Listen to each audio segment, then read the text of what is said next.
¿Qué tal? Muy buenas tardes. Están viendo el volcán, la montaña más joven de toda España.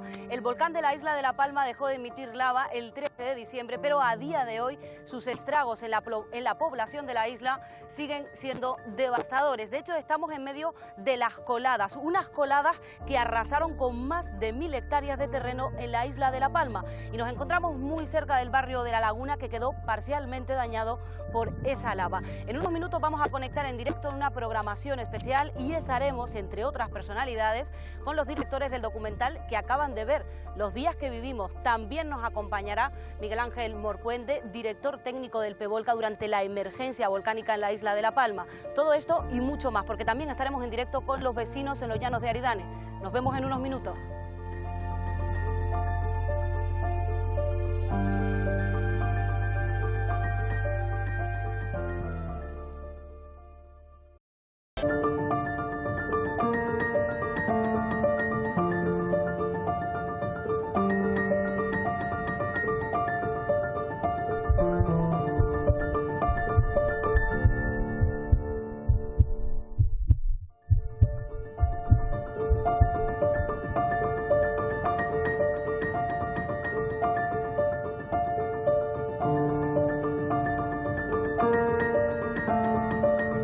Bajo ese manto de nubes permanece la montaña más joven de España. La población de La Palma la ha bautizado como el volcán Tajo Gaite. El 13 de diciembre, tras 85 días de erupción, el magma dejó salir de la superficie a la superficie. Desde entonces siguen manando pequeñas cantidades de gases desde los conos volcánicos, pero son letales en Puerto Nao y en La Bombilla. Desde entonces la isla bonita trata de volver a la normalidad. Pero este volcán sepultó a su paso más de 1000 hectáreas. Bajo la lava han quedado pueblos enteros, casas y negocios que no volverán jamás a la normalidad. Ahora toca mirar al futuro, confiar en el avance de los trabajos de reconstrucción sin perder la esperanza.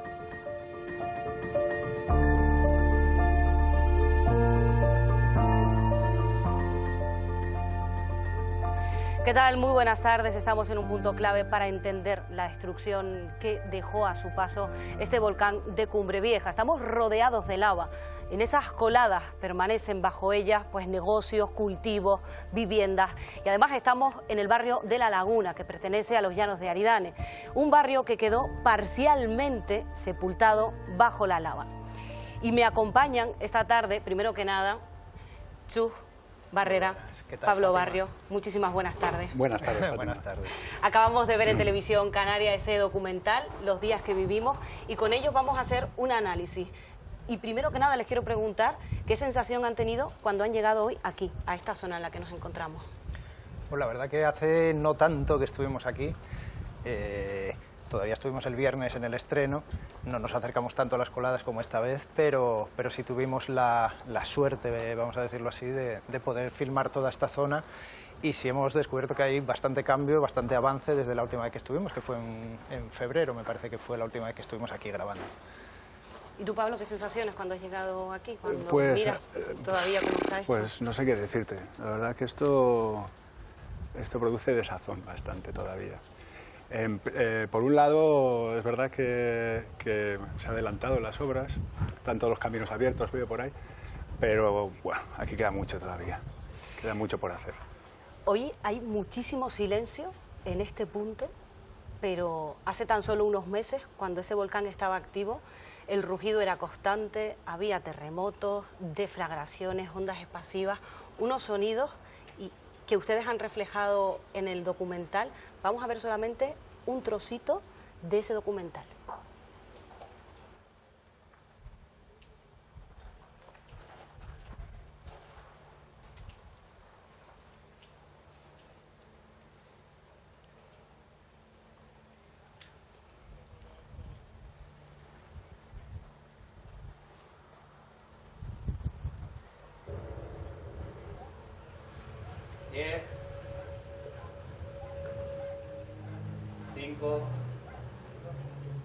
Sonidos durante todo el documental van picándose entre las historias humanas que se han vivido aquí en la isla de La Palma. ¿Por qué decidieron utilizar esos sonidos como base para el documental de transición?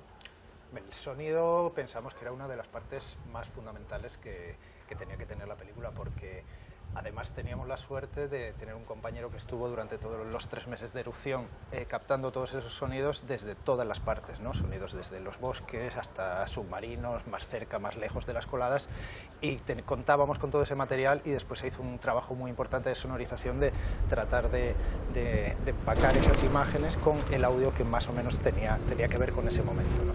Y era muy importante porque nosotros estamos todos ya muy cansados de ver imágenes de todo tipo del volcán, pero realmente pararse a ver esa fuerza de la naturaleza con el sonido, que para nosotros es la mitad o más del mundo audiovisual, pues era súper importante, vamos. Un rugido, además, Pablo, que impedía a mucha gente en la isla de La Palma conciliar el sueño, por ejemplo. Exactamente, conciliar el sueño. Y hay otra cosa, ahora que estamos aquí en la zona de obras, esto también es importante, que una vez que se acaba y se apaga el volcán, esta gente no paran con las máquinas, y ahí hay vecinos también. Entonces ese sonido, que también queda reflejado en el documental, durante un año, imagínate, ¿no? Y todavía todo lo que queda, pues todavía añade un poquito más de molestia, ¿no? a todo esto. Un sonido ahora, el de las obras, el de la que reconstrucción, molestias, pero quizás también un poquito necesario, de esperanza de por supuesto, vamos limpiando, ¿no? Claro, claro. Ustedes han sido capaces de captar esa esencia de lo que vivía la gente, esas conversaciones que tenían en sus casas, en sus hogares. Escuchamos a una de las parejas que son protagonistas de este documental.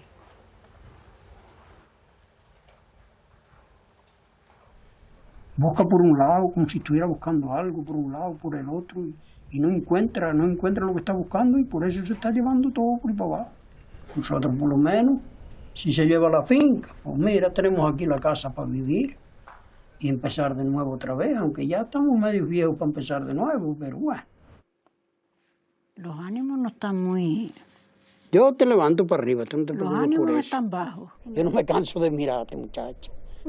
Parece que es el primer día que yo te veo, y ahora con el sombrerito este me parece hasta más linda, Qué carajo. ocurrente está. Y ese volcán quiere acabar con nosotros, ¿eh? Pero nosotros vamos a ser más fuertes que el volcán. Humor, amor, incertidumbre y angustia. Se mezclan todas estas sensaciones en el documental. ¿Cómo lograron captar esa esencia? Bueno, mira, te voy a decir, Fátima, estando mucho tiempo, haciendo que los personajes se acostumbrasen a convivir con una cámara, y después seleccionando esos momentos más significativos. Porque claro, en un documental observacional como este, las horas que se generan, aparte de las ya del volcán, que estaban documentadas día a día y minuto a minuto por Televisión Canaria, nosotros llegamos a la sala de edición con también un archivo increíble, ¿no? Muy grande, y con un montón de situaciones también que había que elegir. Es verdad que esta escena es bastante completa en ese sentido, ¿no? No queríamos renunciar al humor, porque el humor, aunque parezca mentira, siempre está, hasta los momentos más trágicos de las personas, y eso es lo que a nosotros más nos llama la atención. Es decir, después de un choque inicial, después del shock de la primera emergencia, cuando ya la gente, no diría que ha asumido, pero cuando ya está asumiendo ya ese dolor, el ser humano es así, intenta adaptarse y sale por ahí, sale por cantar o por hacer chistes o hacer humor, o en un momento determinado hacer una reflexión sobre una persona con la que convives durante mucho tiempo, ¿no? ¿Hubo algún perfil que se quedara fuera del documental, que a ustedes les hubiera gustado que participaran, pero que no era el momento para esas personas? Hubo muchos perfiles que se quedaron fuera, pero no porque no los grabáramos, sino muchas grabaciones que se quedaron fuera y que nos da mucha pena, y que desde aquí queremos agradecer muchísimo a toda esa gente que nos dio su tiempo, porque no solo, o sea, ya de la gente que sale una mínima parte de lo que se estuvo con él, porque como dice Pablo, esto es a base de estar y estar y estar, y que la gente se olvide un poco de la cámara, ¿no? Pero mucha gente con la que estuvimos horas robándoles tiempo de su vida, al final ni salen, y todo por la tiranía del formato audiovisual al final, ¿no? A nosotros nos hubiera gustado que esto durara 4 horas o 5, las que hiciera falta, pero ya sabemos que no, al final dura 2 horas prácticamente justas, son 119 minutos, un minutito menos de 2 horas, y nos costó llegar a eso realmente. El primer corte rondaba las 3 horas, después en 2 y media ya nos queríamos plantar y decíamos, no puede ser, ¿no? Tiene que estar toda esta gente, y finalmente al final es una labor de criba y es injusto en cierto modo, pero queremos agradecer a toda esa gente que no sale, porque al final todo esto es de ellos también y son parte de esa historia, pero consideramos que había que tratar de sintetizar y de que la gente que saliera representara a todos. Tiene que ser complicado porque han tenido que seleccionar entre todos esos testimonios y además seleccionar entre las miles, cientos de horas de imágenes de archivo que había de Televisión Canaria, porque recordemos que el volcán estuvo las 24 horas emitiéndose esa señal en directo, y también seleccionar esos momentos, quizás fueron a días claves, pues al derrumbe del cono, claro, no lo sé. Sí, eso fue lo que nos dio la clave, eso fue lo que nos dio la clave de darle esa cronología que, gracias a ustedes, y además yo quiero agradecerles a ustedes, a todo el equipo de Radio Televisión Canaria, por toda la cobertura que hicieron durante todos esos meses, porque realmente nos proporcionaron a nosotros un material increíble que luego era muy difícil de seleccionar. Tuvimos que ir a momentos clave, efectivamente, pero aún así, dentro de un día en el que, por ejemplo, había un derrumbe del cono, había multitud de programas y horas de programación de las que seleccionar un cachito, un extracto, para poder hacer ese reflejo, sobre todo de la primera parte del documental, que muestra esos 33 primeros días hasta que luego ya nos asentamos aquí en la isla, ¿no? A partir de ahí. Pero luego también, como dices, a lo largo del documental hay ciertas noticias que van dando hitos concretos, como por ejemplo el cementerio de las Manchas o cuando hubo un confinamiento en Tazacorte, es decir, tratar de adaptar todos esos momentos a la cronología, a la narrativa del documental, ¿no? Y además de seleccionar las imágenes que se estaban emitiendo en informativos y en los distintos programas de Televisión Canaria, también estuvieron en momentos, en grabaciones de equipos de esta casa, de los informativos. Vamos a ver uno de ellos, Argensola, la conocemos. Yo arreglaba mis flores, limpiaba la terraza, me bañaba sola, mis cositas las hacía yo. Era 4. Y no es igual. Hay una palabra que dice que mi casa y mi madre son sagradas, y es verdad. El que tenía mucho perdió mucho, pero yo no tenía sino aquello y me quedé sin nada. Pero así es la vida. Pero ni me ha dado rabia, ni me ha dado solo, me ha dado sentimiento en ver que no valemos nada, que el dinero no nos vale de nada. Argensola está a solo unos meses, a pocos días, esperemos ya, de volver a una nueva vivienda. Hace unos meses Magali, nuestra compañera, lo acaban de ver, estuvo con ella, y ahora, Magali Cáceres, muy buenas tardes, te encuentras con Argensola. Nos va a contar cómo es su situación a día de hoy y lo poquito que le falta ya para mudarse a su nuevo hogar. Sí, muy buenas tardes, Fátima. Hace unos meses estábamos con ella, nos contaba cómo estaba desplazada, nos contó cómo fueron aquellos primeros días. Desde entonces, han pasado unos cuantos meses, ha estado en 4 viviendas diferentes y ahora se encuentra a las puertas de irse a la que será su casa durante los próximos años, a esa primera vivienda Argensola que espera con todo el cariño del mundo, ¿verdad? Por fin se le ha comunicado que dentro de muy poquito. Nos avisaron, sí, tengo muchas ganas de irme porque espero estar bien, espero, no sé, espero algo bueno, tranquilidad, alegría, pasármelo bien con mis vecinos y lo espero con muchas ansias. Deseo. Y seguro que va a llegar porque tiene muchísimas ganas Argensola de que eso ocurra. Fíjense si tiene ganas, que ya me estaba contando que se ha estado enterando de quiénes son los vecinos que tendrán las casas modulares de Los Llanos, donde se va a cambiar dentro de un tiempo, y que ya están pensando en las luces navideñas, Argensola. Sí, pues no, tenemos que comprar muchas luces y que de Los Llanos se vea todo aquello iluminado, pero muy bonito, muy bonito, muy bonito. Estamos esperando por eso. Argensola tenía su vivienda por debajo de la iglesia de Todoque el mismo día que caía esa torre de la iglesia, que todos pudimos ver. Se llevaba también la casa de Argensola. Ella siempre me cuenta que guarda la llave de la casa y que era la primera vez que cogía la llave de la puerta, porque nunca se sacaban de ahí las llaves. En todo que no hacía falta quitar las llaves. Todo el mundo pasaba y si éramos todos una familia. Yo tenía mis hijos allí pegados a mí, mis nietos, y vecinos allí que nos llevábamos bien. Y era una acosada, es que no nos dimos cuenta de lo que teníamos hasta que nos lo perdimos. Pero Argensola, ya para finalizar, hay un mensaje de esperanza porque está muy contenta, tiene muchas ganas de volver a tener su intimidad y dentro de muy poquito. Además nos ha dicho que nos invitará a café, pero que vamos a tener que coger turno porque hay muchos esperando para ese Hombre, café. que sí hay, mi madre, cada domingo como yo a misa se apuntan 5. Bueno, pues ya tiene unos cuantos más porque nosotros estaremos allí también. Están ustedes invitados. Argensola, un placer, como siempre, hablar con usted un ratito y mucha suerte, y estaremos cuando llegue a esa nueva casa, que la hará hogar enseguida. Sí, eso espero. Muchísimas gracias, Argensola. Seguro bien. que sí. 92 años y con toda la ilusión para irse a la que será su nueva vivienda. Esperemos dentro de muy poquito, que sea más pronto que tarde, que llegue a esa casa modular que rápidamente hará hogar, seguro.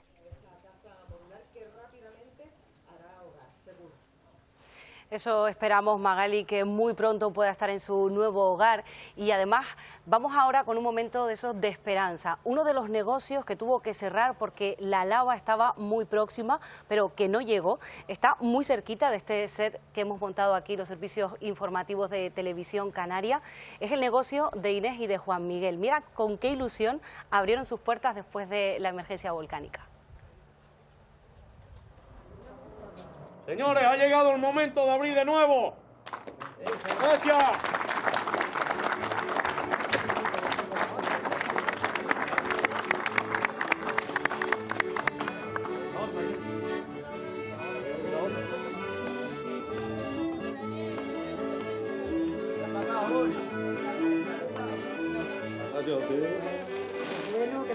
Gracias, hasta luego, Juan. Un momento que hemos podido ver en ese documental de los días que vivimos, como lo recuerdan ustedes, esa alegría tremenda. Bueno, la verdad que nos lo pasamos fantástico ahí. La verdad que estaban súper ilusionados. Además, fíjate, no eran unos personajes que nosotros hubiésemos ya cogido desde antes, sino que un día pasando yo con Isaías Santana, el ayudante de dirección, paramos, la vimos así en una tienda muy bonita, y dijimos, coño, para un poquito aquí, a ver qué es esto. Y entonces ya nos contaron que estaban preparando todo, ellos estaban poniendo pues unos llaveritos y unas camisetas con el tema del volcán, y nos gustó mucho tanto el espíritu de la tienda como el espíritu de ellos también, ¿no? De esa ilusión por empezar de nuevo, por incluso reinventarse, cambiar los letreros de la tiendita y mandar allí a un pintor para que les hiciese un graffiti muy bonito. Precioso. Un graffiti precioso.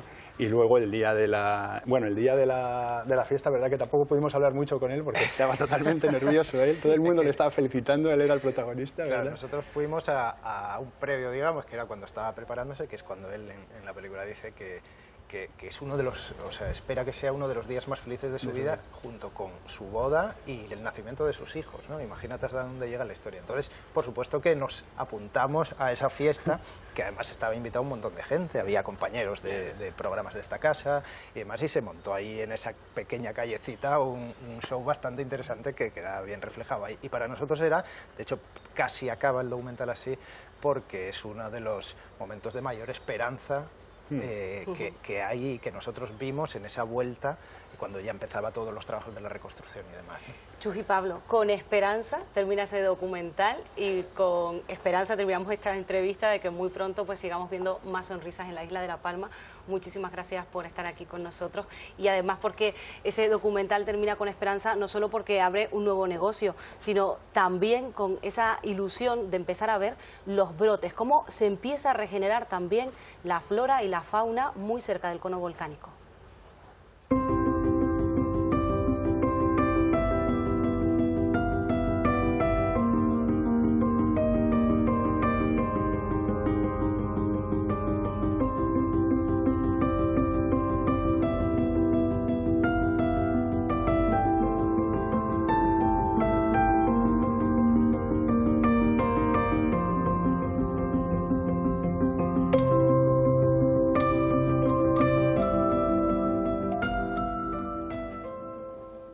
Y hemos sido testigos de esa regeneración de la vida que está ya alrededor del cono volcánico. Hemos estado muy cerca, de hecho hemos estado en la zona de exclusión con uno de los científicos, un investigador del CSIC, con Manuel Nogales.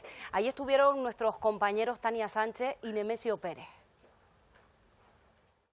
Hace 9 meses que terminó la erupción en la isla de La Palma y estamos a 1 kilómetro del cono volcánico del principal, y lo que antes estaba marrón se ha ido poco a poco enverdeciendo. Manuel Nogales, investigador del CSIC, parece mentira, ¿no? Tan rápido.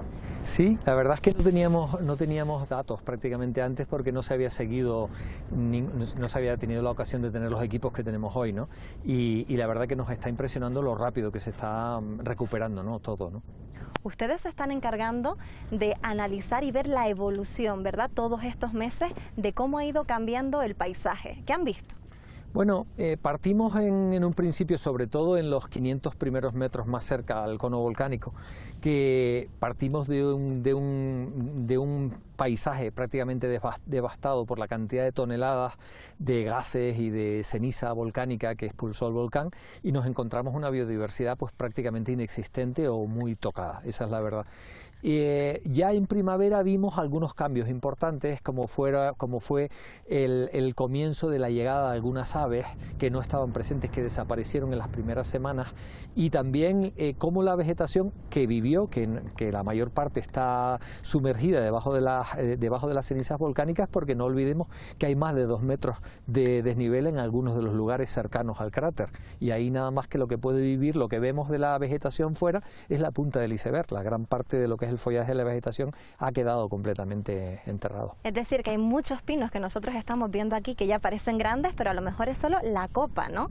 ¿Son ellos los pinos, los grandes supervivientes? Sí, sin lugar a dudas. El haber vivido el pino canario durante 13 millones de años y haber sufrido una erupción tras otra, no cabe duda que han tenido un sistema de selección tremendamente particular.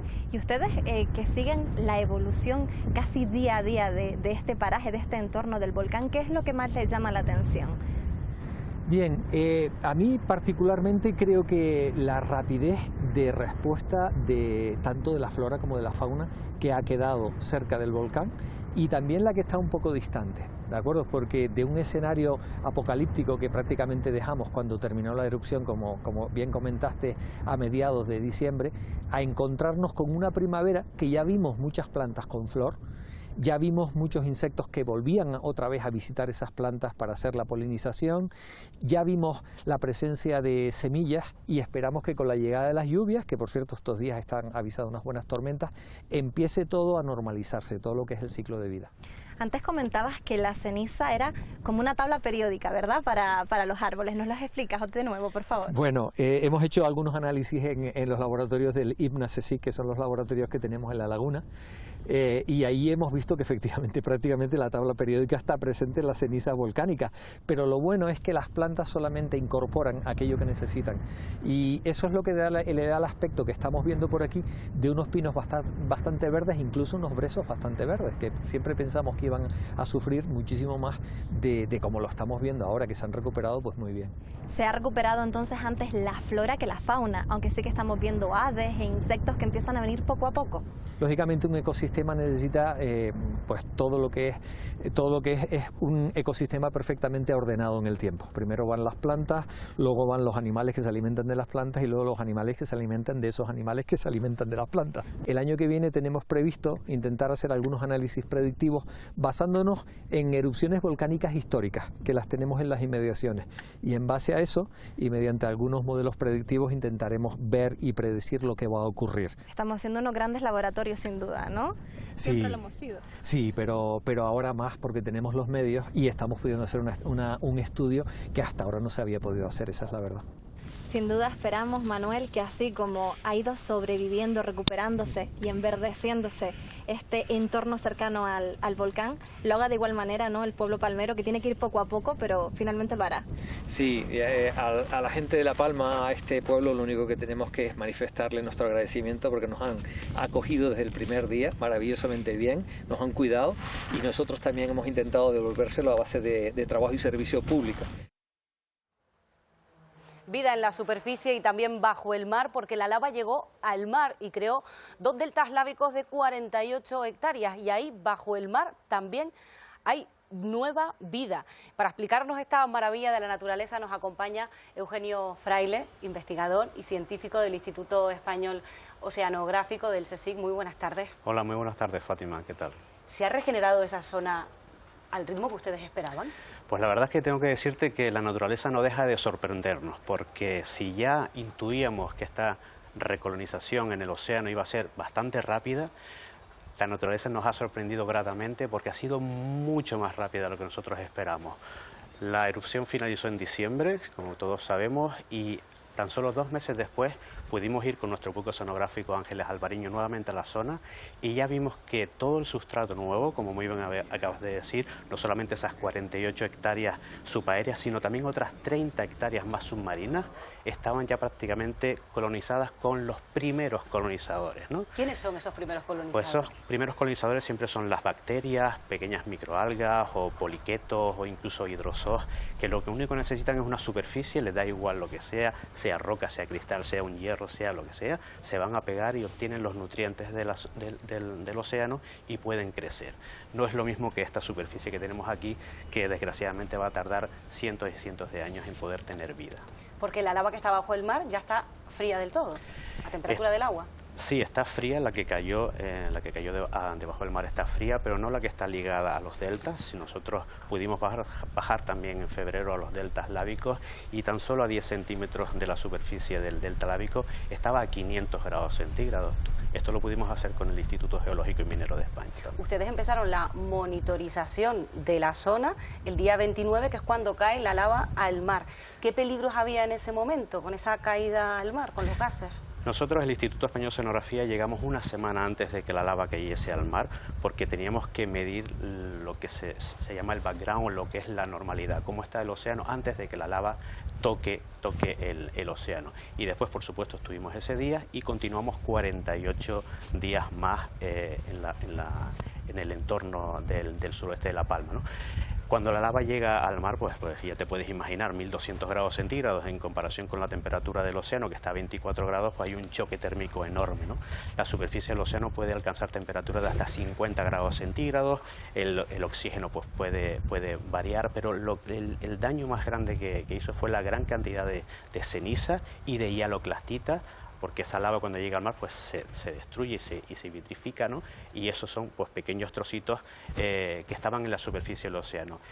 Toda esa región se convirtió en un blanco y negro, en un ecosistema totalmente en blanco y negro y una lluvia continua de cenizas y hialoclastitas. Y fueron esas cenizas precisamente las que produjeron la mayor mortandad de los organismos por asfixiamiento y también por enterramiento de esos ecosistemas. Y mucho hemos aprendido con ustedes y fueron más de 500 los trabajadores, los científicos, las científicas que estuvieron acreditados para trabajar aquí durante la emergencia volcánica y que siguen trabajando y que además nos fueron mostrando su trabajo y enseñándonos a través de las redes sociales prácticamente al instante de lo que ellos mismos analizaban.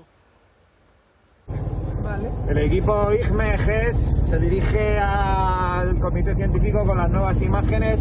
Todo era nuevo y la sociedad necesitaba información. En muchos casos los científicos tenían que detener su trabajo para explicar a los palmeros lo que estaba sucediendo. Hay una serie de fallas, el magma busca zonas de debilidad para salir. A través de las redes sociales explicaban didácticamente lo que estaba sucediendo en Cumbre Vieja. Y a la izquierda se observan las dos coladas que se han producido a las 2:30. Aprendimos palabras como lapilli, tremor o piroclastos. Nos están cayendo muchos piroclastos. El viento puede estirar los piroclastos tanto, estira tanto la lava, que hace como de hilandera. Normalizamos la medición de gases y la temperatura del suelo. Son las 3 menos cuarto de la mañana. Llegó la lava al mar y comenzamos a escuchar Fajana, Isla Baja y a estar pendientes de la columna de humo blanco. Y se ha formado la nube esa por el contacto entre la lava y el agua. Jornadas de casi 24 horas tras el trabajo de campo. Vuelven al gabinete para levantar modelos en 3D. Un año después siguen con su labor divulgativa. La lava lleva más de 7 meses enfriando y aún así en punta ya hemos detectado una temperatura en torno a los 60 grados. Hemos aprendido muchísimo. Eugenio Fraile, ¿qué ha supuesto la divulgación científica de cara al interés de la sociedad? Bueno, pues yo creo que la divulgación científica ha jugado un papel realmente importante. La verdad es que tengo que agradecerles a ustedes también. Televisión Canaria creo que ha hecho un trabajo excepcional porque no solamente ha podido llegar esa información científica a toda la ciudadanía, sino también lo ha hecho con una información veraz y también con mucho rigor. Eso es importante y ahí es de agradecer. Lo que nosotros hacemos, la ciencia, sin que llegue a la sociedad no tiene sentido ninguno. Así que ustedes son los profesionales, los medios de comunicación son los profesionales. Nosotros, desgraciadamente, mira que hacemos un esfuerzo en tener o hacer más divulgación, pero a veces tenemos el cerebro distribuido de otra manera, ¿no? Y no sabemos llegar a la sociedad como lo hacen ustedes. Así que tenemos que ir de la mano y es realmente importante. Todos y cada uno de los organismos científicos que forman parte del PEVOL, que han estado dentro de la crisis, tenemos que divulgar diariamente lo que hacemos y hacérselo llegar. Nosotros también les damos las gracias a ustedes, a ti y a todos los científicos y además también a todos los catedráticos de las universidades de Canarias, de La Laguna y de Las Palmas de Gran Canaria, porque también han sido capaces de transmitirnos a nosotros con facilidad para entender esos conceptos tan complicados. Y uno de ellos, que estuvo con nosotros desde ese 19 de septiembre de 2021, es José Mangas, catedrático de la Universidad de Las Palmas de Gran Canaria. Hemos vuelto a estar con él, a recordar las claves que nos dio ese 19 de septiembre y su clase magistral de cara al futuro, lo que queda por delante.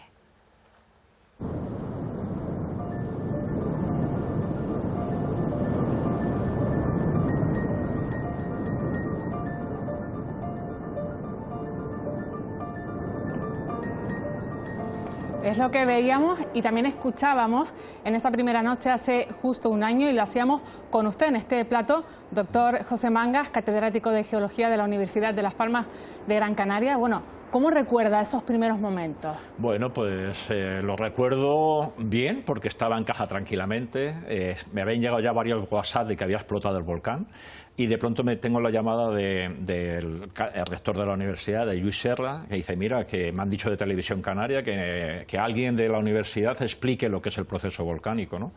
Y entonces, bueno, aunque era domingo y uno estaba en casa tranquilamente tomando el café y preparando ya las clases para el día siguiente, pero bueno, me puse una camisa, un pantalón, porque estaba en chándal, lógicamente, en casa, y me vine para acá al plató. Y claro, el asunto fue que fue una clase larga. Cuando las clases son de 1 hora, aquí nos tiramos casi 3 horas justamente enseñando a los canarios y a la gente que nos estaba viendo lo que es una erupción volcánica estromboliana, ¿no? Así que tuvimos 3 horas de clase. En vez de darla en la universidad, la dimos aquí en el plató de Televisión Canaria. Vamos a recordar partes de esa entrevista porque ya nos adelantaba desde un primer momento información muy valiosa. Vamos a verlo. La lava llegará al mar, se creará una plataforma lávica y entonces aumentará lógicamente la topografía de la isla de La Palma en ese punto, en uno o en varios puntos donde puede desembocar la lava. Y desde luego la topografía va a cambiar. Generalmente la lava es un fluido. Es como si fuera el agua. Cuando llueve, ¿por dónde va el agua? Por los barrancos. ¿Por dónde va a ir la lava ahora? Va a aprovechar los barrancos para desembocar. Vemos que con las semanas se cumplieron todos esos pronósticos. Cuéntanos si esas erupciones volcánicas en Canarias siguen siempre un patrón tan claro. Sí, las que son erupciones estrombolianas están muy bien estudiadas, no solamente aquí en Canarias, sino las tenemos estudiadas en otras partes del mundo, ¿no? Fíjate que son erupciones estrombolianas, es decir, el ejemplo del libro es Stromboli en Italia, ¿no? Entonces, lo que sucede en Stromboli puede suceder aquí en Canarias y puede suceder en los 120 puntos calientes que tenemos en el mundo, ¿no? Entonces, las erupciones estrombolianas, las características fundamentales es que generalmente echan aproximadamente 60% de lavas y el 40% de piroclastos. Y depende de dónde se genera la fisura eruptiva, así se va a producir uno o varios edificios volcánicos, van a dar lugar a varios flujos de lava y los piroclastos se van a dispersar por varios kilómetros cuadrados. Y un ejemplo muy bonito lo hemos tenido en La Palma, porque ha sido un ejemplo de 3 meses viendo lo que es justamente una erupción estromboliana. Es decir, que ha sido, se puede decir que un ejemplo de libro para saber lo que sucede cuando se genera una fisura eruptiva a 900 metros de altura y cómo puede discurrir las lavas hasta llegar a la costa y debajo del agua, y después los piroclastos cómo se desparraman según el tamaño, los más gruesos cerca de lo que es la fisura eruptiva, y luego los más finos lógicamente se dispersan, como hemos visto que no solamente se dispersaba hasta Tazacorte, sino que llegaban a Santa Cruz, llegaban al aeropuerto, llegaban a Foncaliente, y otros han llegado a otras islas, ¿no? Yo en mi casa en Gran Canaria recibía los piroclastos en Gran Canaria que estaban saliendo muy finitos, la ceniza muy fina, pero los recibía justamente en mi casa, ¿no? Y que se dispersaban por todo el archipiélago. Hemos hablado justamente de lo habitual, pero también en esa entrevista de hace un año contaba los posibles peligros. Vamos a recordarlo. Es una erupción estromboliana, pero no sabemos si mañana o pasado mañana se mete agua de lo que es el nivel freático y se nos puede generar una erupción más explosiva, que son las hidromagmáticas o freatomagmáticas, que de hecho las ha habido en la erupción del 48 de La Palma, o erupciones freatomagmáticas. Es decir, que ahora mismo está saliendo magma de lo que es el interior de la Tierra. Son las certezas que teníamos en ese momento, pero bueno, ha sido meses de investigaciones y, por ejemplo, ustedes también han descubierto la tefrita, ¿no?, que ha llamado mucho la atención. Cuéntanos por qué, porque es importante. Las primeras muestras que se cogieron durante los primeros 10 días, los departamentos de Petrología y Geoquímica, que sería el departamento de la Universidad de Las Palmas, lo de la Universidad de La Laguna y científicos del Involcán, cogieron muestras. Cuando se coge una muestra se la hace polvo, se hace un análisis geoquímico de ese polvo y entonces se clasifica la roca a partir del contenido en sílice y el contenido en sodio y potasio. Entonces la composición de las primeras semanas o los primeros 10 días era tefrita. ¿Qué significa eso para un geólogo? Que son moderadamente ricas en sílice y moderadamente ricas en álcalis, ¿no? ¿Y qué es lo que sucede? Que nos está indicando que el magma que está saliendo no es un magma que procede de lo que es el manto de la Tierra, que serían magmas primarios, sino que al ser tefrita es muy particular, porque me está diciendo a mí como geólogo que ese magma llevaba posiblemente centenares de años justamente ahí debajo de lo que es Cumbre Vieja. Entonces, por eso, cuando nos dijeron que el análisis geoquímico a los pocos días daba tefritas, dije, esto no es un magma primario, esto es un magma que lleva ahí debajo de Cumbre Vieja decenas o centenares de años y ya está cristalizando. Y las lavas que nos van a dar, aunque son lavas que siguen estando calientes a 1150, 1200 grados, pero significa que ya aparecen cristales que son muy diferentes a los magmas primarios. Aparecían anfíboles, que son muy raros, aparecían pirosenos y luego los clásicos olivinos. Pero a partir de 10 o 12 días desde el comienzo de la erupción, desde el 19 de septiembre, todos los magmas, hasta que ya luego ya terminó al cabo de los 85 días, todos eran basanitas. Basanitas significa que son magmas un poquito más primarios. Debajo de La Palma tenemos todavía cientos, fíjate lo que te estoy diciendo, cientos de millones de metros cúbicos de magma que está ahí abajo ahora entre 20, 30 y 40 kilómetros de profundidad, y eso va a estar ahí años.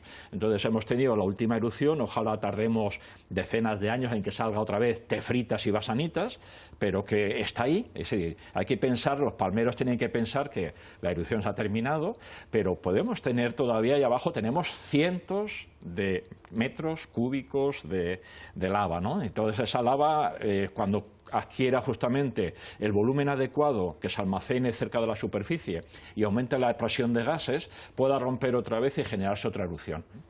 Bueno, sin duda este volcán ha dejado muchísima destrucción. Ya desde un primer momento se preveía no solo la afección a las viviendas, sino también a infraestructuras. Vamos a recordarlo.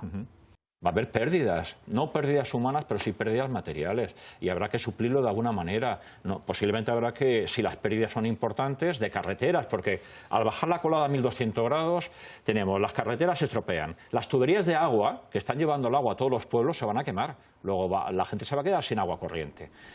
Los cables de la luz y los postes de la luz van a caer muchos de ellos.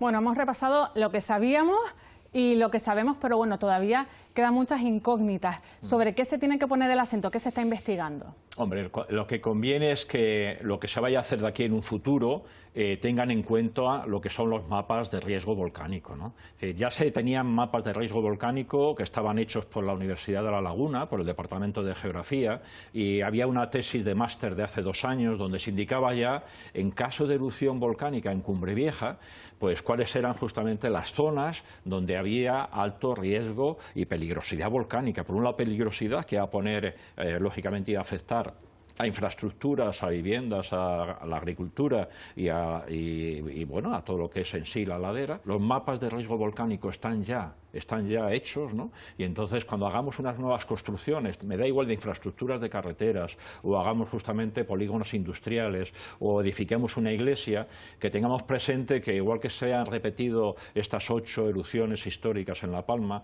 podemos tener otras, y van a estar justamente en lo que es el tejado de Cumbre Vieja, ¿no? Que salga para la erupción hacia Mazo, o que salga la erupción hacia lo que sería Los Llanos, o Gedei, o a Fuencaliente, pero claro, va a afectar. Entonces, intentar que la población pues se edifique lo menos posible en esas laderas, porque son laderas de alto riesgo volcánico, entonces hay que tener cuidado.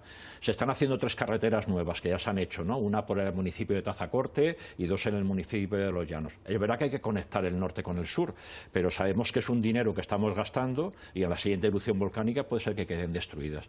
¿Que van a permitir hacer construcciones a la derecha y a la izquierda de cada una de las carreteras? Es lo normal. Hago la carretera y luego edifico casas, o hago la gasolinera, o hago lo que ustedes quieran a cada lado. Pero va a haber un riesgo importante, es decir, que los que construyan justamente en la ladera, lo que es la ladera de Cumbre Vieja, tienen que tener en cuenta que lo que vayan a hacer le va a durar a lo mejor 10 años, o 20 años, o 30 años. Luego, la peligrosidad existe y el riesgo volcánico es elevado, ¿no?, en ese aspecto. Bueno, José Mangas, catedrático de Geología de la Universidad de Las Palmas de Gran Canaria, de verdad muchísimas gracias por un año después volver a compartir con nosotros sus conocimientos. Bien, gracias a ustedes.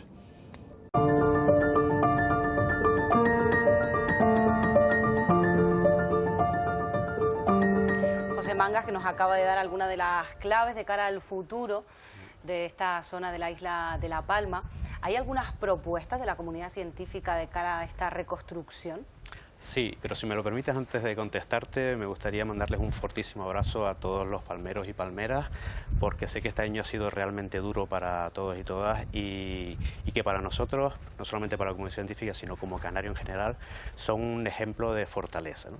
Y ahora, contestándote a tu pregunta, por supuesto, todas y cada una de las instituciones hemos puesto propuestas científicas sobre la mesa para seguir estudiando este evento, ¿no? Y por supuesto están totalmente linkeadas con la reconstrucción.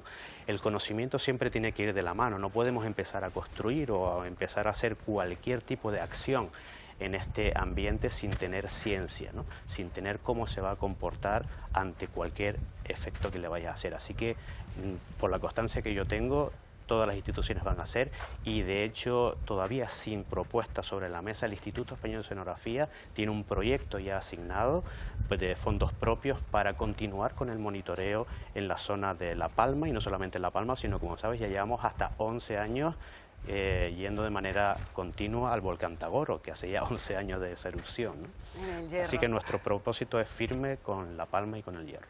Eugenio Fraile, muchísimas gracias por atendernos esta tarde, y como bien ha dicho, ellos van a regresar en el mes de octubre, noviembre, a seguir monitorizando esos deltas lábicos y controlar cómo va la vida. Y nosotros vamos a hacer una pausa publicitaria, pero enseguida regresamos. Todavía nos queda mucho programa, estaremos con vecinos, vecinas afectadas, y también nos va a acompañar en tan solo unos minutos Miguel Ángel Morcuende, quien fuera el director técnico del PEVOLCA. Hasta ahora.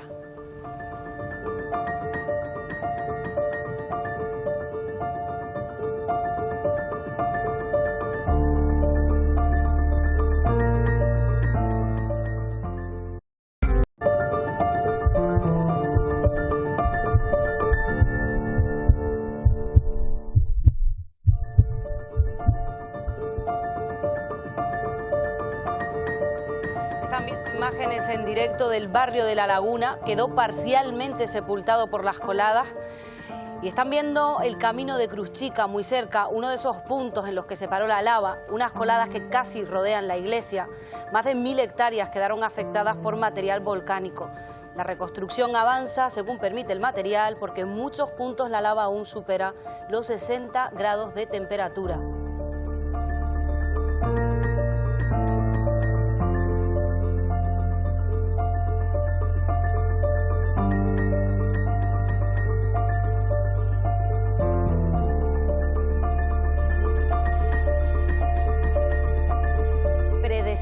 El camino de la lava, poner a salvo a la población de la isla de La Palma.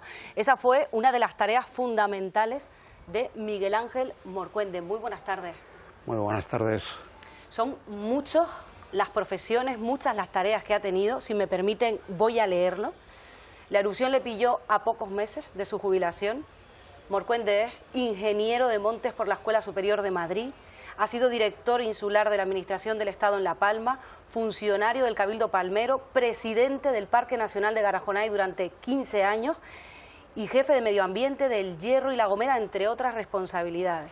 Los últimos meses de su carrera estuvo frente a la gestión de la emergencia en el Pevolca por la crisis volcánica de La Palma. Una emergencia que la mayoría, bueno, la mayoría no, todas las instituciones, toda la población califica de éxito. ¿Usted cuando lo resumen así, qué siente?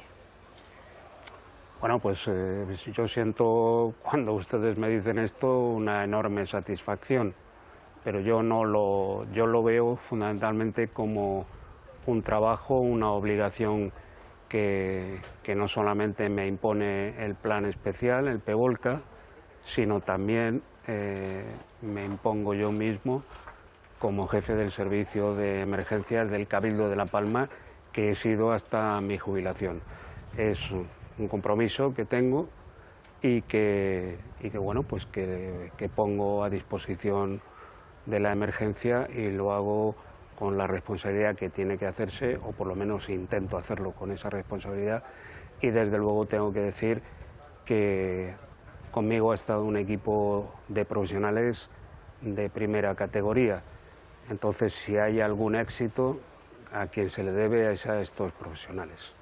Usted, decimos, ya está jubilado, ya no está al frente del Pevolca, pero es palmero, lleva más de 20 años viviendo en la isla de La Palma, y damos por hecho que está siguiendo de cerca pues toda la reconstrucción.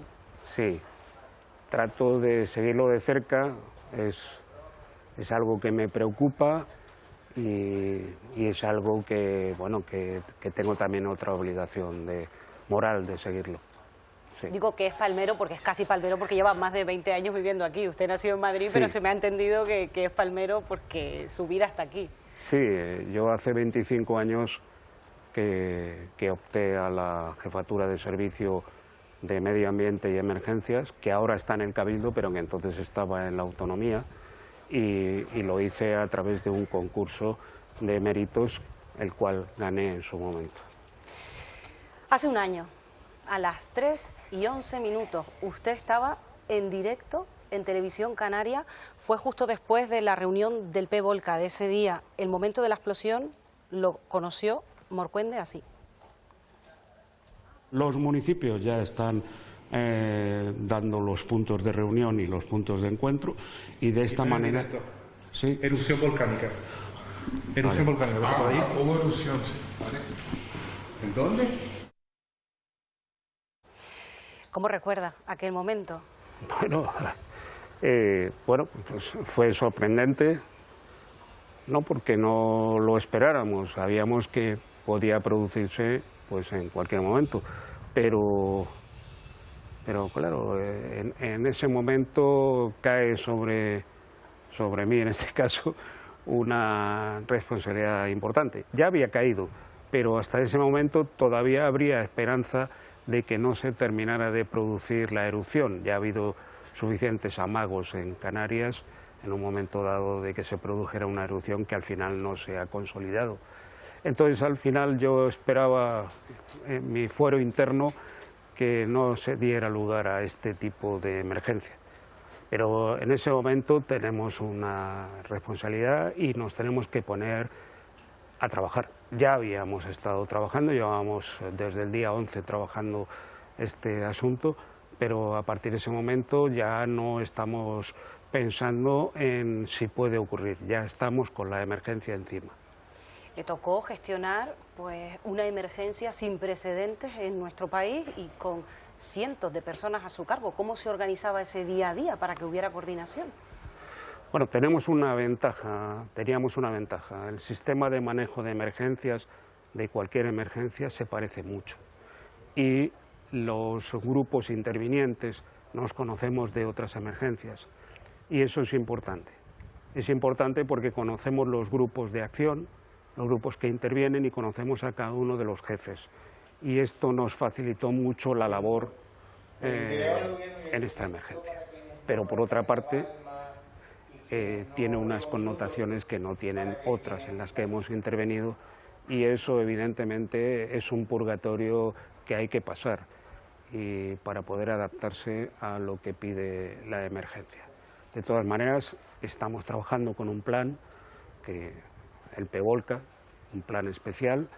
No estamos descalzos, en el PEVOLCA se describen las actuaciones, se describe también no solo el modus operandi, sino también la responsabilidad de cada uno de los grupos, y luego la ventaja es que hay una dirección única, que esto es muy importante en las emergencias. Sí, porque hubo además bastantes momentos en los que se tuvo que hacer algunos desalojos con decisiones in extremis sobre la marcha. Sí, ha habido que hacer varias evacuaciones en momentos, no voy a llamarlos críticos, nunca hemos estado en peligro, nunca han estado los ciudadanos, los vecinos en peligro, pero sí que ha habido que hacer evacuaciones en momentos delicados y en momentos, sobre todo, que no son los mejores para hacerlo, y en particular con gente de determinada edad. Los momentos más complicados, imaginamos, y además vamos a ver un momento en esas reuniones con los vecinos, con la población, a la que ustedes tenían que hacer frente y respondían pues como podían en esos momentos. ¿Qué priorizan? ¿Cómo dicen? ¿Qué tejado limpio? Lo que insistimos es que un propietario esté presente en esas labores. Sí, esa ha sido la idea. Lo que pasa es que los gases no nos están dejando poner en práctica ninguna idea, es el problema. Por favor, ¿cómo me van a prohibir, si yo vivo en el Camino La Lajita, no poder entrar a mi casa? ¿Qué es mi casa? Entraré el día que ustedes me digan, como ustedes me digan. Si su casa está dentro de la zona excluida, de la zona en la que no se puede entrar, no se puede entrar. Es así. Muchas veces hay que salir corriendo porque hay gente jugándose la vida. Y todo lo están haciendo única y exclusivamente para conseguir salvar la mayoría de los bienes posibles. Esas son las circunstancias reales. Complicados esos momentos, ¿no? Yo lo entiendo perfectamente. Son personas que tienen una propiedad, tienen unos bienes y no se les permite que gobiernen sus bienes. Esto lo entiendo perfectamente. Y son los momentos que se están viviendo. Nosotros hemos estado trabajando, respondiendo un poquito a aquel momento cuando la señora me pregunta cómo no le voy a dejar entrar a su casa. Bueno, está claro que hay un asunto que es que si tenemos problemas de gases, si tenemos problemas de precipitación, de determinado lapilli que pueda, bueno, pues provocar un problema, está claro que el personal, por ejemplo, de UME, que trabaja con casco, que trabaja con una serie de condiciones, pues siempre tienen muchas más posibilidades de poder acceder a esos lugares y hacer esa labor que, si no, tendría que hacer el propietario. Estoy hablando, por ejemplo, de la limpieza de tejados. La limpieza de tejados es un montón de personal preparado y con equipo suficiente de UME, del Regimiento de Infantería Tenerife 49, de bomberos que venían de Málaga, de Bilbao, han estado limpiando las cubiertas de muchísimos tejados, de muchísimos propietarios. Pero claro, entiendo perfectamente que un propietario, con los nervios que vivía en ese momento, no vea lo que le estamos diciendo. Es complicado, no es fácil de explicar muchas veces la situación. Sin embargo, hay un tema muy importante. Los equipos de intervención operativos saben perfectamente que a la orden mínima no se puede incumplir esa orden y todo el mundo está sujeto a ese sistema, y eso nos asegura el éxito cuando hay que evacuar, cuando hay que retirarse. Y entonces, bueno, es mucho mejor trabajar con este tipo de trabajadores. Y hay que atender a esos mensajes de seguridad. Siempre. Son momentos de angustia, de impotencia, como la que siguen viviendo a día de hoy pues cientos de vecinos de Puerto Nao, de La Bombilla, porque acceder a la zona, ir a sus viviendas, a sus negocios a día de hoy no es posible porque todavía se detectan grandes concentraciones de gases letales, son muy peligrosos, podrían fallecer sin darse cuenta porque no se huele, no se detecta. Vamos a implantar una red de vigilancia, medida y control de emisiones de gases tóxicos, principalmente de CO2 en Puerto Naos y La Bombilla. Esto va a suponer una inversión de más de 3 millones de euros por parte de la Administración General del Estado. Así destacaba en su visita de agosto a La Palma el presidente del Gobierno, Pedro Sánchez, la importancia de mantener a la población del sur a salvo. Los valores de dióxido de carbono que registran los 15 medidores que por el momento están en marcha distan mucho de ser normales. Están afectando a los núcleos poblacionales de Puerto Naos y La Bombilla. Hay zonas donde las concentraciones de dióxido de carbono son letales y eso dificulta un poco la gestión. Porque como vemos en la gráfica, y aunque desde enero los valores hayan descendido, todavía hay picos de peligrosidad. Lo vemos en las tonalidades moradas. Se está lejos de esas 400 partículas por millón que se consideran seguras. Hablamos de emanaciones difusas, que por ejemplo en La Bombilla son hasta 500 veces superiores a Cumbre Vieja. Tras la pregunta de cuándo cesarán, está la de cómo afectará a largo plazo. Vamos a seguir trabajando también con salud pública para ver los efectos de los gases, no solo de forma aguda, sino de forma retrospectiva, cómo han afectado estos gases en la salud de las personas, para ver si se acumulan, si no se acumulan, ya que estamos hablando de un fenómeno nuevo. Post-erupción volcánica, yo creo que hace muchísimo tiempo que no ha pasado, por lo menos en Europa y en el mundo en muy pocos sitios. En las últimas mediciones se han encontrado niveles de oxígeno menores al 13% en la zona, algo totalmente irrespirable. Además se han encontrado en las fumarolas hasta 20 minerales diferentes, además del azufre. Los investigadores destacan que el problema no se resolverá a corto plazo. Los detectores de gases que siguen día tras día pues dando esos valores altos, esa impotencia. Miguel Ángel Morcuende, se tuvieron que enfrentar ustedes también durante el proceso eruptivo a distintos momentos en los que la población tuvo que estar confinada pues por azufre, también cuando el delta se producía, el delta lábico. Sí. ¿Cómo actuaron en aquel momento? Sí. Bueno, hemos tenido momentos muy difíciles, sobre todo hemos tenido momentos en que el dióxido de azufre ha sido muy potente y no solamente el dióxido, sino que también hemos tenido vientos procedentes del suroeste que lo que han hecho es volcarnos ese dióxido sobre núcleos del norte. Tenga usted en cuenta que la mayor parte de los núcleos del sur los teníamos evacuados porque es donde normalmente los alisios mandan todo lo que produce o lo que producía el cono, y en este caso, al cambiar el viento, hemos tenido que proceder a confinar a personas en su vivienda. El proceso de confinamiento no tiene ningún problema y casi es lo mejor. No hay problema de que el magma les alcance, sino simplemente que estos gases puedan pues, afectar. De hecho, estos días vimos unos ejemplos, 2 personas que estuvieron en esa zona de Puerto Naos y La Bombilla y que tuvieron que sacarlos de allí, que estaban con mareos, con dolor de cabeza, es decir, es peligroso. Sí, eso ya es fundamentalmente el dióxido de carbono, más pesado que el aire, que al final lo que termina es desplazando oxígeno, desplazando por tanto la capacidad de respirar ese aire normal que tenemos en el área. Entonces ese es el problema de Puerto Naos y de La Bombilla, y es un problema que los científicos tampoco tienen claro cuándo puede cesar. Si usted fuera ahora mismo el director del PEVOLCA, ¿cómo le comunicaría a la población para intentar tranquilizarlas y que entiendan que es que no se puede ir a Puerto Naos? Bueno, no es fácil porque los gases no se ven, entonces no podemos hacer una demostración tipo Santo Tomás, ¿no? Pero yo creo que lo que hay que incidir es permanentemente en la información a la ciudadanía. Hay que tenerle siempre informado de la verdad a los ciudadanos. Y después, si se puede hacer cualquier tipo de demostración científica, hacerlo. Nosotros, por ejemplo, llevamos a los alcaldes de los municipios de Los Llanos de Aridane y de Tazacorte a La Bombilla para que vieran la situación, porque lógicamente pues no lo entendían, al menos perdón, inicialmente, ¿no?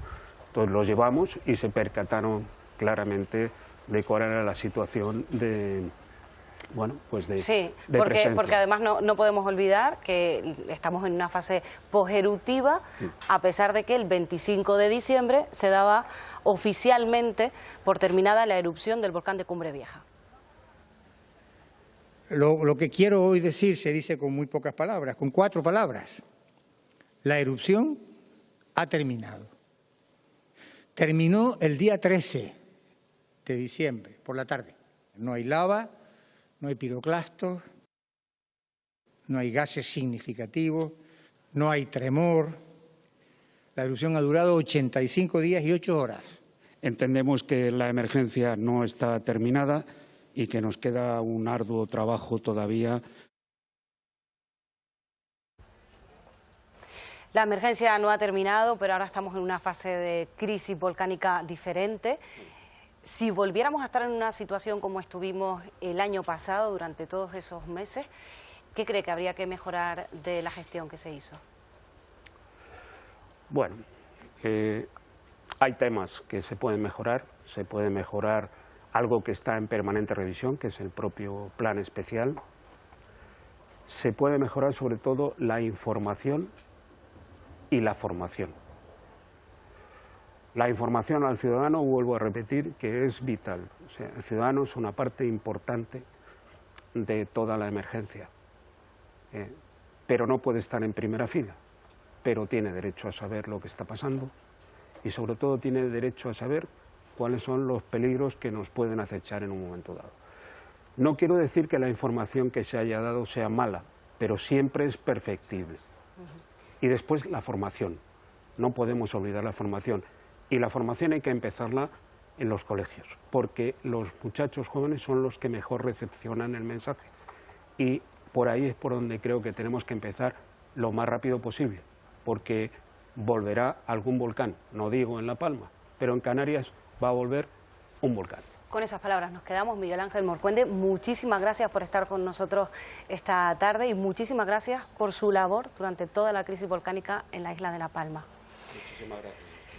Una crisis que lo vamos contando, lo han vivido con nosotros en Televisión Canaria, que acabó con muchos barrios sepultados por la lava. Uno de ellos fue el de Todoque, pero hay personas que han rehecho su negocio. Tania Sánchez, estás con una de ellas, porque la peluquería de Todoque está ahora en Los Cancajos. Sí, también teníamos que contar buenas historias buenas de superación. Por eso nos hemos venido a la peluquería Caroli 2.0. ¿Por qué 2.0? Porque se han cambiado de lado de la isla y han rehecho su negocio y también su vida aquí. Caroli. Hola, buenas tardes. Cuéntanos tu historia. A ver, ¿qué le pasó? Porque la lava se llevó por delante no solo tu peluquería, sino también tu casa. Estaban en Todoque. Sí, bueno, te voy a rectificar, la casa es de mi madre, pero la peluquería sí que estaba en su casa. Y nada, pues aquel día, tal día como hoy, hace un año, pues explotó lo que explotó y a la semana más o menos pues pasó por casa y se llevó todo. Entonces fue una semana de incertidumbre, de mucha pena, muchas cosas, pero al ver que la lava pudo con lo que se quería llevar, pues había que pasar un plan B.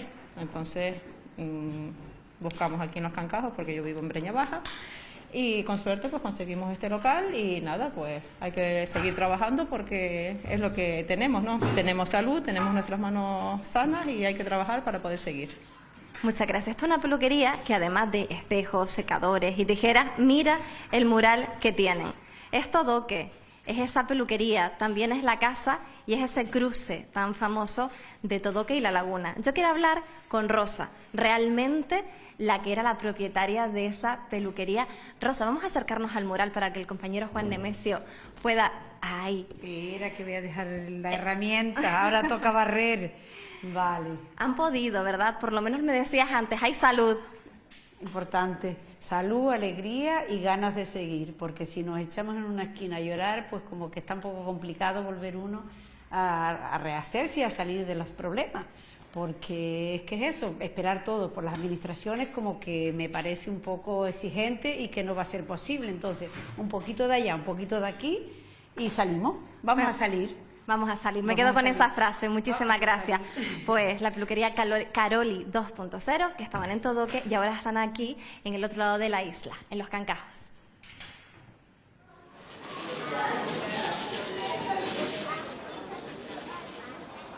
Desde las 7:30 de la tarde, concentración de vecinas y vecinos de La Palma afectados por la erupción volcánica. Están viendo imágenes en directo. Reclaman mayor celeridad en los trabajos de reconstrucción, soluciones a los gases de Puerto Naos y La Bombilla y mejor gestión de las ayudas económicas. Enseguida vamos a estar en directo y vamos a hablar con ellos porque son muchas las historias, muchas las personas afectadas por esta erupción volcánica.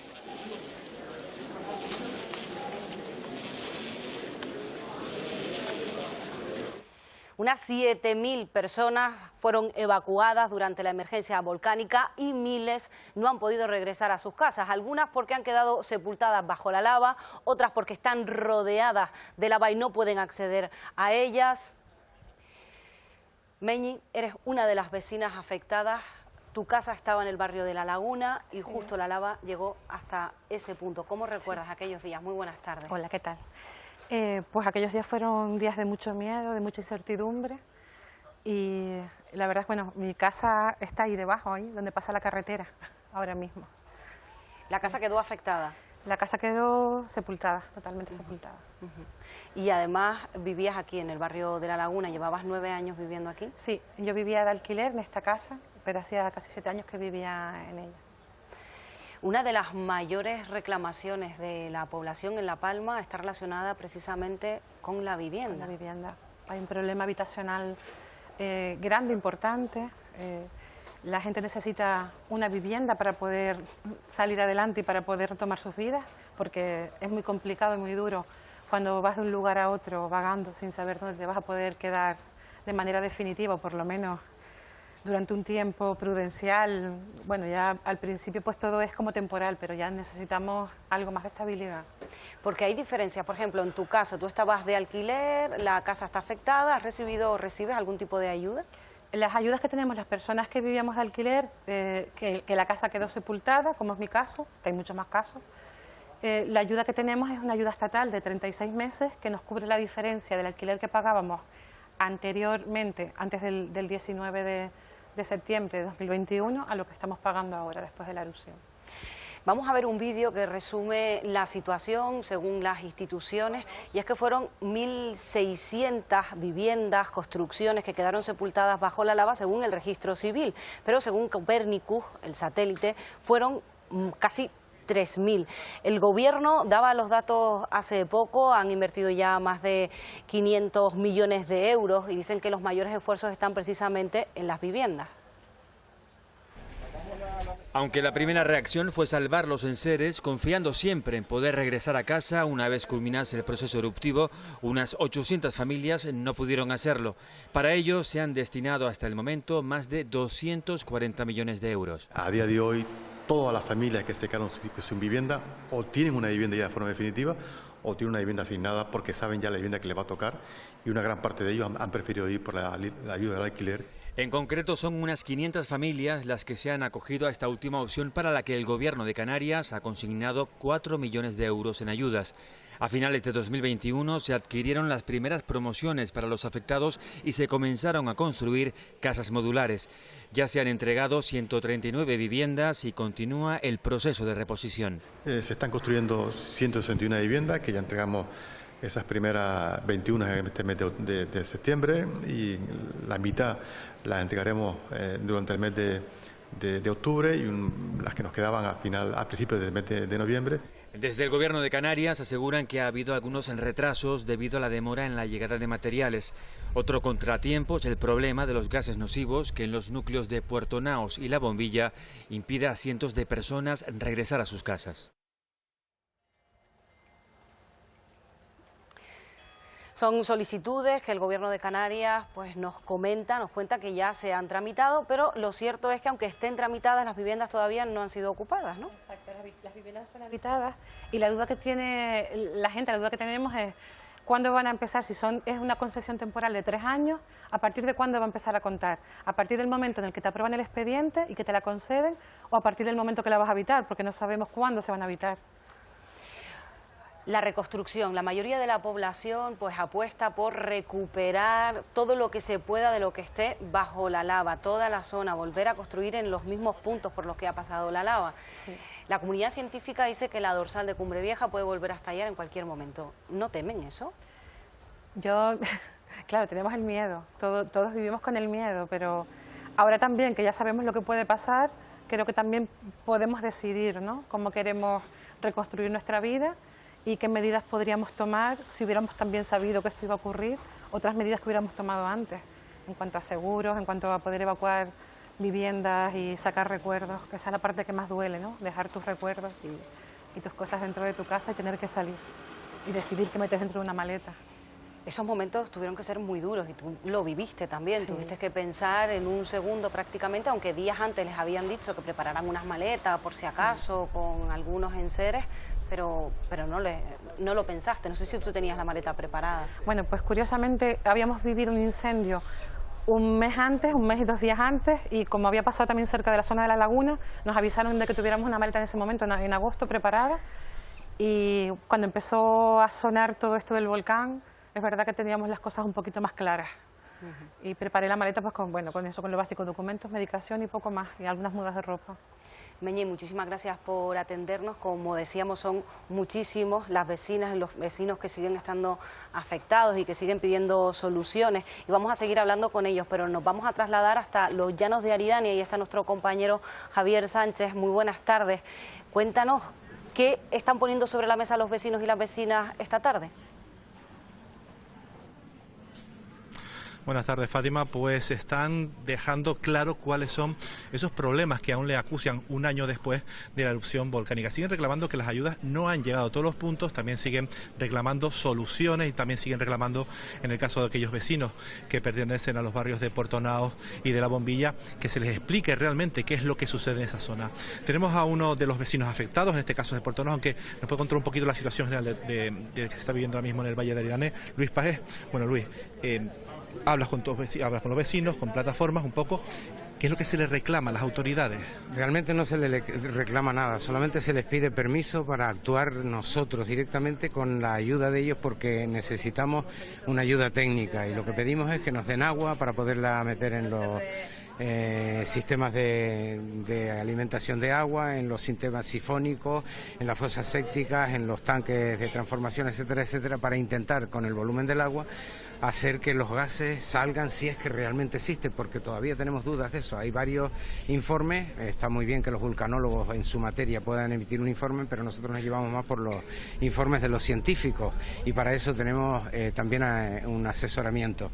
No nos lo han podido otorgar, quiere decir que intentan que no lo hagamos y no sabemos los motivos. Ese motivo es el que estamos pidiendo. Déjennos entrar, déjennos meter agua, déjennos desalojar esos gases si realmente existen, y si no existen, déjennos habitar. Yo creo que es inconcebible que precisamente el delegado del gobierno haya hecho hoy unas declaraciones donde decía que quieren evitar muertes y que no pueden dejar entrar a vivir en Puerto Naos. Nadie está solicitando entrar a vivir en Puerto Naos. Todos estamos solicitando que nos dejen actuar, que nos den agua, que nos den la facilidad de intentar sacar los gases si es que realmente existen. Y si no existen, que nos dejen entrar a vivir en nuestras viviendas. Yo estoy desplazado, vivo en Tenerife porque me he visto aquí con unos alquileres demasiado altos y estoy viviendo allá, pero vengo a esto. Aunque me cueste la vida, tengo que venir a todos los actos que se celebren porque ya estás viendo, en silencio, están pretendiendo nuestro silencio, pero no sabemos si es en vida o es precisamente en un féretro. Además, no solo el problema que afecta a la zona del Puerto de La Bombilla, no afecta a otros evidentemente a otras zonas de los llanos de Aridane, porque mucha gente se encuentra desplazada de su casa buscando ese hogar para rehacer su vida.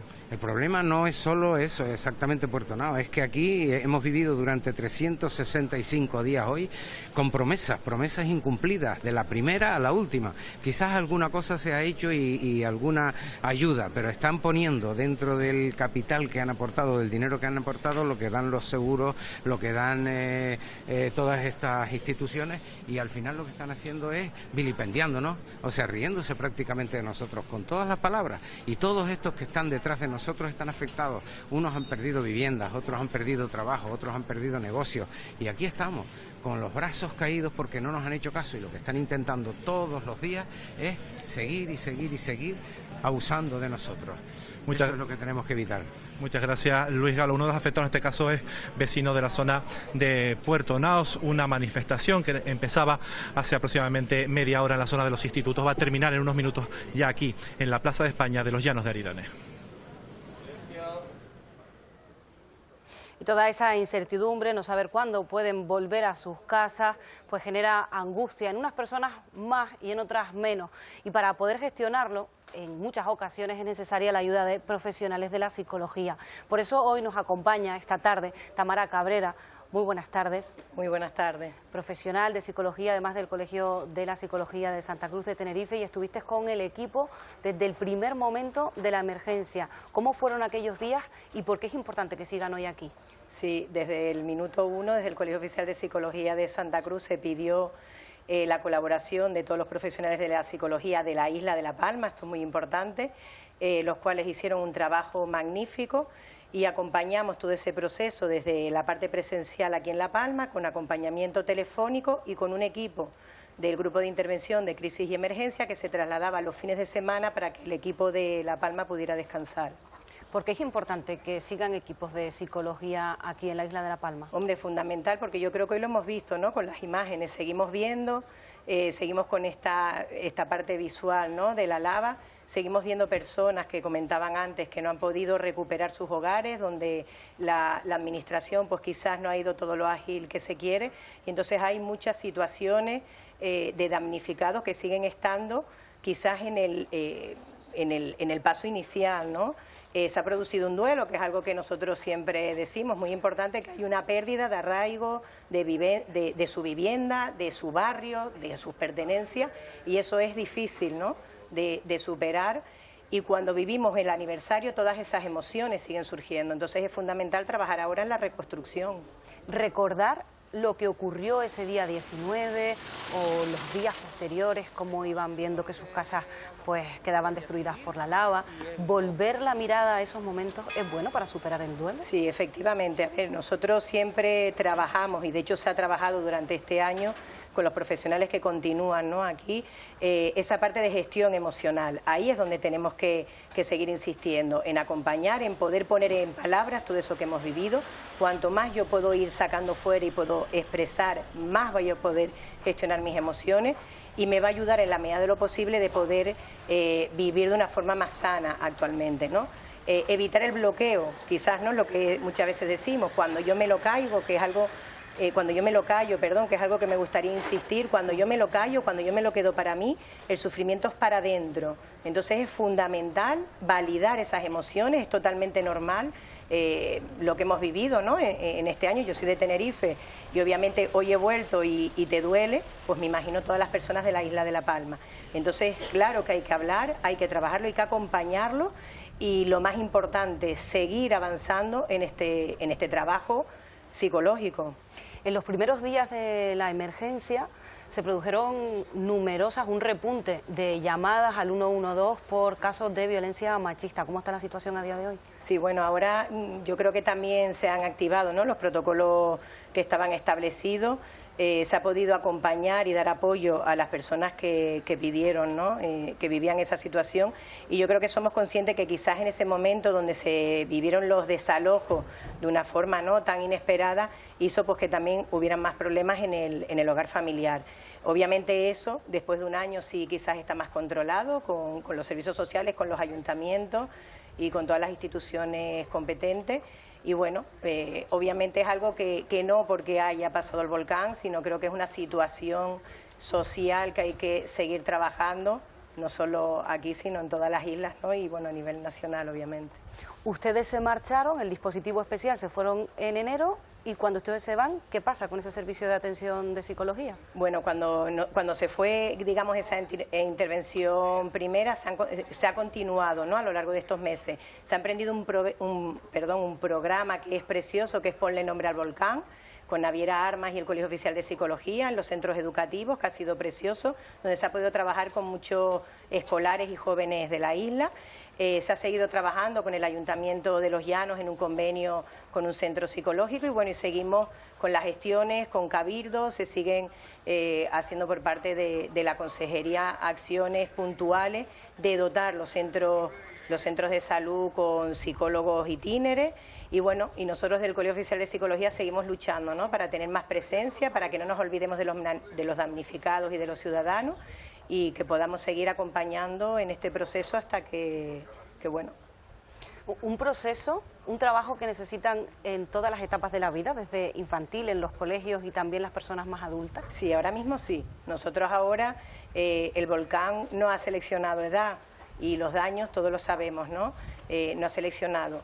Obviamente se vive diferente, quizás con los niños y las niñas y los jóvenes, pues el trabajo de resiliencia y de capacidad va más orientado, ¿no? Siempre tenemos más capacidad, ¿no?, para poder sobrevivir y buscar alternativas. Es muy importante no olvidarnos de ellos, porque algo que se ha observado es que al estar tan pendiente de situaciones dramáticas como pérdidas laborales o problemas, ¿no?, en el hogar familiar, pues muchas veces no les preguntamos a los niños y a las niñas cómo están o cómo se sienten, o a los jóvenes. Pero bueno, yo creo que estamos ahí para atenderlos. Desde los centros educativos están haciendo una labor magnífica. Y está claro que están ahí porque hoy nos están acompañando un día más, y desde los servicios informativos de esta casa le damos las gracias por la cobertura que han hecho durante todos estos meses, y a ti, Tamara Cabrera, por atendernos en esta tarde. Gracias. Muchísimas gracias. Pues no volver a la normalidad, no tener un hogar, impide que cientos de animales domésticos, perros y gatos, puedan volver a sus casas. Siguen en algunos albergues que se habilitaron durante la crisis volcánica, durante la erupción, a la espera de una nueva familia o de un nuevo hogar. Las canchas del pabellón deportivo Conrado Hernández en los Llanos de Aridane se transformaron en albergue de animales mientras duró la erupción volcánica. La protectora Benaguara daba auxilio inmediato a toda clase de mascotas. Era muchísima cantidad de animales, a una velocidad. Por momentos decir, no vamos a poder con esto. Y te llevan y dices, bueno, no voy a pensar. O sea, empezamos a funcionar y al final tiramos para adelante con todo. Muchos meses de duro trabajo, desde crear los cheniles donde alojar a los animales, a organizarse para labores de limpieza. Todo gracias a gestos solidarios. La alimentación fue gracias a todo lo que se nos iba enviando, tanto dentro de la isla como de fuera, aquel refugio provisional en unas canchas de deporte. Todo eso fue gracias a las donaciones. Y luego llovió y aquello no estaba preparado. La gente salió de su cama y vino allí. Fue todo muy duro, porque fue muy duro, pasamos mucho miedo, pero es verdad que esos momentos yo los recuerdo y se me pone la piel de gallina, porque esa gente vino y sabían que necesitábamos su ayuda para salvar a los animales. Más de 500 perros y otros tantos felinos pasaron por estas instalaciones, de las que salían a casas de acogida o incluso algunos regresaban con sus familias. Y han sido, claro, movimientos muy, muy emotivos, porque ya muchísima gente pensaba que ella jamás recuperaría a su gato y estaba allí. Y bueno, al final salieron muchísimos animales, han tenido una oportunidad de volver a empezar en un nuevo hogar o con el hogar anterior en otro sitio. Un año después del comienzo de la erupción, Benaguara y estos animales ya han abandonado las canchas deportivas a un lugar más apropiado, aunque también provisional. Las instalaciones, que va a ser todo desmontable también para mientras nos da tiempo a buscar un sitio definitivo. Y en ello estamos buscando financiación para el proyecto y tirando adelante con todos los animales del volcán. Si somos salitre y lava, no me hables de esperar. Aquí estoy contando las horas para volverte a abrazar. Te ofrezco mi canto por si quieres descansar. De Cumbre y Sal, un tema de Laura Enríquez que se hizo viral durante la crisis volcánica, durante esos días de erupción, y compuso desde Tenerife. Ella es palmera, pero vive en la isla de Tenerife, y esta noche, esta tarde, nos va a acompañar. Vamos a despedir el programa con ella en directo, con ese tema que escuchamos tanto y que nos dio esperanza en aquellos días de incertidumbre y de dolor en La Palma. Regreso cada vez que me ves llegar, cuna de mis raíces, mi principio. Y es que la música, la cultura, siempre nos da fuerza en los momentos de crisis. Ya ocurrió con la pandemia y también aquí en la isla de La Palma. Por eso queremos hacerle un guiño especial en este programa antes de terminar. Y nos acompaña esta tarde José Tomás, él es docente de gestión cultural. Muchísimas gracias por estar con nosotros. A ustedes, buenas tardes. ¿Por qué es tan importante la cultura, la música, la pintura en esos momentos de crisis? Porque es una forma de expresión, al fin y al cabo. Cualquier emoción pues resalta más, si cabe, pues todo ese talento, yo creo que innato, y unos lo desarrollamos en una actividad y otros en otra, en este caso la cultura. Durante esos meses, esos días, se hicieron numerosas canciones, pero eso sí, aquí, sobre todo en la zona del Valle, la actividad se paró. Veníamos de la crisis de la pandemia y la actividad cultural, los eventos se vuelven a parar, ¿no? Sí, aunque como no habíamos salido todavía del COVID, pues quizás se notó un poco menos y se ha notado pues esa explosión que ha habido pues básicamente en este verano, lo que quizás más enfocado a las fiestas populares, al salir a la calle, al encontrarse con las personas que pues con estas situaciones pues no hemos visto, hemos perdido de nuestro entorno, y pues quizás el punto de encuentro ha sido esas fiestas locales que de alguna manera pues también acerca a través de esa, digamos, de esos eventos no tan culturales, pero acercan la cultura también, y es una forma de expresarlo. Las carreteras se han ido habilitando, pero es cierto que hay zonas como la carretera de Fuencaliente que se cierra por la noche.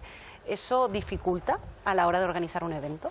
Sí, evidentemente, y más con el municipio, en este caso de Fuencaliente o la zona de Las Manchas, porque están muy conectados a lo que es todo el Valle de Aridane, y han habido grandes festividades pues en este verano, o también algunos eventos que han crecido respecto a 2019, para no considerar el año de pandemia y del volcán, también en Fuencaliente, y eso ha dificultado esa movilidad de personas de unos municipios a otros. Pero a pesar de todo, podemos decir que el sector cultural, de eventos sobre todo, está ya en un buen momento en la isla de La Palma. En el otro lado de la isla, digamos, el resto de municipios no pertenecientes al valle, pues han recuperado la normalidad y más o menos han trabajado con los mismos presupuestos que otros años. Algunas actividades se han desarrollado un poquito más, están incrementadas, y también en el valle, pero a raíz de las fiestas que han habido en los distintos municipios, a pesar de que evidentemente pues faltan las fiestas Todoque, La Laguna, toda la actividad cultural y festiva que se ha desarrollado en Puerto Naos, pues eso no se ha podido realizar. Pero si ponemos un indicador, la actividad, digamos, de logística, de equipos de sonido, iluminación y demás, pues algunos digamos, equipos de trabajo pues han doblado la actividad que tenían respecto a 2019, quizás por acumulación de pandemia y el volcán. Se va moviendo poco a poco, y bueno, tú eres de La Palma. ¿Cómo lo viviste tú y cómo has vivido este último año? Pues evidentemente se paró todo, tanto por una cosa como por la otra. Hacíamos actividad también relacionada con cursos de verano, la Universidad de La Laguna, pues los últimos, digamos, cursos pues evidentemente tuvieron que paralizarse, y la verdad que ha sido año difícil. Lo que pasa que pues yo aposté por el equipo, por crecer. Ahora hace poco tenemos otra persona nueva, durante el volcán pues también hice fija a otra persona, y a nivel personal pues hemos ido trabajando porque sabemos que se va a salir, ya más hondo no se puede tocar, y lo que queremos y lo que nos espera es salir. Y con este tipo de ayuda pues lo que queremos también es apoyar al talento palmero, que aunque no esté en La Palma siga viniendo a La Palma, y el que está aquí salga de la isla de La Palma con la ayuda de todos los canarios. Y así vamos a terminar, de hecho, con el talento palmero, que aunque no viva en La Palma, tiene muchísima energía, muchísima creatividad, y enseguida la vamos a escuchar a ella, a Laura Enríquez. José Tomás, muchísimas gracias por estar con nosotros y por hacernos una radiografía de cómo está la situación del sector cultural en la isla de La Palma. Aquí vamos a terminar, nos despedimos. Ha sido un día pues muy especial en la isla de La Palma. Hay que hablar de lo que está ocurriendo, porque todavía hoy quedan muchísimas cosas que resolver en la isla de La Palma. Ha pasado un año desde que se abriera la tierra en Cumbre Vieja, y seguimos muy pendientes de la reconstrucción, y queremos hacerlo pues con esperanza, con ilusión, apostando porque el camino que queda por vivir sea mejor para la población de La Palma. Por eso nos vamos a despedir con esa actuación musical de Laura Enríquez, que tanto ánimo le dio a la población de La Palma durante aquellos días de cumbre y sal.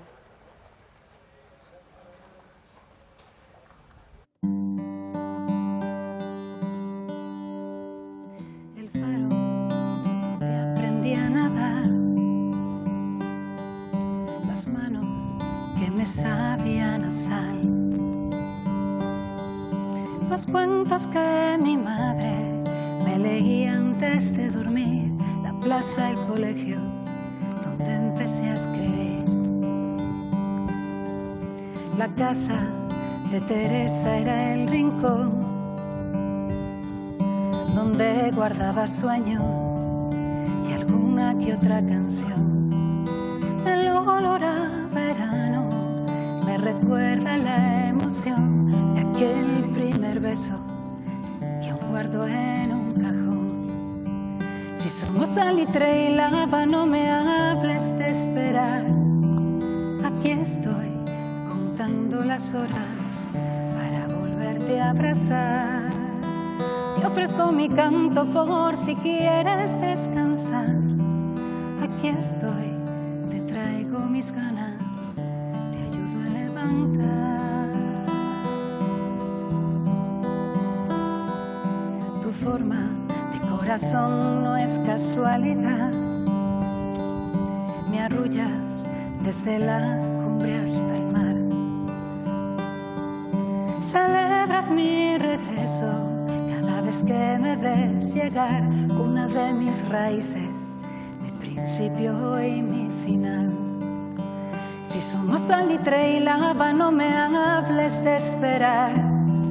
Aquí estoy contando las horas para volverte a abrazar.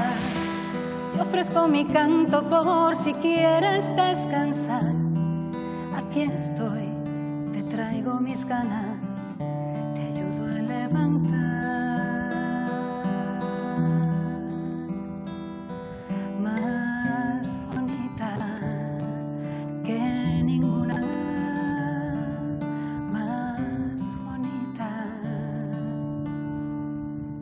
que será.